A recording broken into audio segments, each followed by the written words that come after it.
Hi guys. അപ്പൊ വൈകുന്നേരത്തെ സ്ഥിരം അക്കുവിന്റെ നടത്തത്തിന് ഇന്ന് അഞ്ചേട്ടൻ ഇല്ലാത്ത കാരണം ഞാനാണ് കേട്ടോ നടത്തിച്ചത്. അപ്പൊ അഞ്ചേട്ടൻ വന്ന സമയത്ത് ചോദിച്ചു, എന്നാ കുറെ ആയില്ലേ നടക്കുന്ന, തണവല്ലേ, ചായ കുടിക്കാൻ പോയാലോന്ന്. അപ്പൊ എന്നാ ഓരോ ചൂട് സമൂസയും കൂടെ കാച്ചാന്ന് കരുതിയിട്ട് ശരി എന്നാ പോകാന്ന് കരുതി. കാരണം ഈ ഒരു തണുത്ത് മരവിച്ചിരിക്കുന്ന സമയത്ത് സ്വന്തം ചായ ഇട്ട് കുടിക്കുന്നതിനേക്കാളും നല്ലതാണല്ലോ കടയിൽ പോയി ഒരു ചായ ഓർഡർ ചെയ്ത് കൂടെ ഓരോ സമൂസയും കൂടി ആകുമ്പോൾ നല്ല രസമല്ലേ. അപ്പൊ ശരി പോകാന്ന് കരുതിയിട്ട് പോയി. ബായിക്കടയിലേക്കാണെന്ന് കരുതിയിട്ടാണ് കേട്ടോ ഞാൻ ആ നിപ്പിലാണ് അങ്ങോട്ടേക്ക് പോകുന്നത്. മുടി പോലും ശരിക്കും കിട്ടിയിട്ടില്ല. അഞ്ചേട്ടൻ ക്രോക്സ് ഒക്കെ ഇട്ടിട്ടാണ് കേട്ടോ നടക്കുന്നത്. ബൈക്കടയും കഴിഞ്ഞിട്ട് ഫ്രണ്ടിലേക്ക് പോയപ്പോൾ ഇത് എങ്ങോട്ടേക്ക് അഞ്ചേട്ട പോകുന്നതെന്ന് ചോദിച്ചു. അപ്പൊ നീ വാ എന്ന് പറഞ്ഞു. അപ്പൊ കുറച്ചായിട്ടുണ്ട് കേട്ടോ നമ്മുടെ ഇവിടെ കോൾഡ് പ്ലേ എന്ന് പറയുന്ന ഒരു കഫേ തുടങ്ങിയിട്ട്. നമ്മൾ ഇതുവരെ ഇവിടെ വന്നിട്ടില്ല കേട്ടോ. കുറച്ചായി, ഒരു 1.5 വർഷമായി തോന്നുന്നു തുടങ്ങിയിട്ട്. പക്ഷെ ഇതുവരെ ഇവിടെ കയറാനുള്ളൊരു സാഹചര്യം നമുക്ക് കിട്ടിയിട്ടില്ല.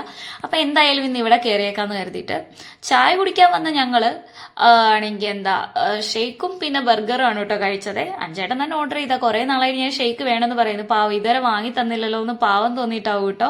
അപ്പൊ ഇവിടെ വന്ന് എനിക്ക് എന്തായാലും ഇവിടെ ഭയങ്കര ഇഷ്ടപ്പെട്ടു കേട്ടോ. കാരണം ഇവിടെ ഫുള്ള് അവരുടെ ഒരു തീം എന്ന് പറയുന്ന ഒരു പച്ചപ്പും ഹരിതാഭയാണെന്ന് തോന്നുന്നു. ആർട്ടിഫിഷ്യൽ പുല്ലൊക്കെ വെച്ചിട്ട് ചെടികളൊക്കെ സെറ്റ് ചെയ്തിട്ടുള്ള ഒരു നല്ല രസമുണ്ട് കേട്ടോ. കഫേന്റെ ഉള്ളിലൊക്കെ കാണാൻ വേണ്ടി ലൈറ്റിങ്സ് ആണെങ്കിലും അവിടെ നല്ല രസമുണ്ട്. 2 ചേട്ടന്മാരാണ്, കന്നഡക്കാരാണ് കേട്ടോ. അവരെ കടയാണ് കേട്ടോ.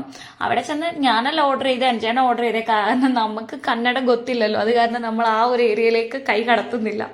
പിന്നെ എപ്പോഴും അഞ്ചേട്ടൻ ബട്ടർ സ്കോച്ച് ആണ് കേട്ടോ ഓർഡർ ചെയ്യുന്നത്. പക്ഷെ ഇപ്രാവശ്യം ഡേറ്റ്സ് ആണ് കേട്ടോ ഫ്ലേവർ ഓർഡർ ചെയ്തത്. ഞാനും കരുതി എന്ത് പറ്റി ഈ മനുഷ്യന്, അല്ലെങ്കിൽ തല്ലിക്കൊന്നാലും എനിക്ക് ബട്ടർ സ്കോച്ച് മതി എന്ന് പറയുന്ന ആളാണ് കേട്ടോ.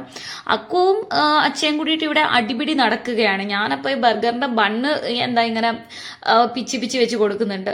അപ്പൊ അവന് ഒരു ഐഡിയ എന്ന് പറയുന്നത് ഫസ്റ്റ് സ്ട്രോയിൽ കൂടെ വലിച്ചെടുക്കാൻ നോക്കിയിട്ട് അവന് പറ്റാത്ത കാരണം എടുത്തിട്ട് ബാക്കെന്ന് കുടിക്കുന്നു. അപ്പൊ അതുവഴിയൊക്കെ ഇങ്ങനെ തോണ്ടി കുടിച്ചാൽ മതിയല്ലോ. അങ്ങനെ ഞങ്ങൾ ഹാപ്പി എൻഡിങ് ആയിരുന്നു കേട്ടോ.